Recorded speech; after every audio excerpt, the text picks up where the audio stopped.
ദൈവത്തിൻ്റെ അതിപരിശുദ്ധമായ നാമം വാഴ്ത്തപ്പെടട്ടെ. വചനപ്പുലരിയിലേക്ക് എല്ലാവരെയും സ്വാഗതം ചെയ്യുന്നു. 27-ാമത്തെ സങ്കീർത്തനം, അതിൻ്റെ 10-ാമത്തെ തിരുവചനം. അപ്പനും അമ്മയും എന്നെ ഉപേക്ഷിച്ചാലും കർത്താവ് എന്നെ കൈക്കൊള്ളും. സ്നേഹമുള്ളവരെ, ഇത് ദാവീദിൻ്റെ സങ്കീർത്തനമാണ്.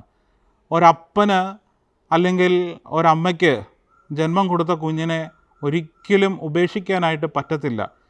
ആ അപ്പനോട്, ആ അമ്മയോട് ആ കുഞ്ഞ് എത്ര ദ്രോഹം ചെയ്താലും, അവരെ എത്ര വേദനിപ്പിച്ചാലും അപ്പനും അമ്മയ്ക്കും മക്കളെ ഉപേക്ഷിക്കാനായിട്ട് ഒരിക്കലും പറ്റത്തില്ല.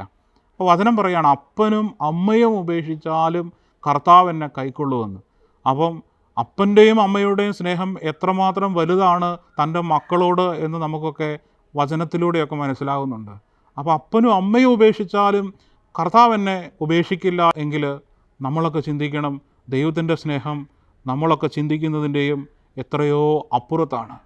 അപ്പോൾ ആയതുകൊണ്ട് ആ ദൈവിക സ്നേഹത്തിൽ തിരിച്ച് ഒരപ്പനെയും അമ്മയെയും മക്കളെങ്ങനെ സ്നേഹിക്കുന്നുവോ അതിൻ്റെ 10 ഇരട്ടിയായിട്ട് നമുക്ക് നമ്മുടെ ദൈവത്തെ സ്നേഹിക്കാനായിട്ട് സാധിക്കണം.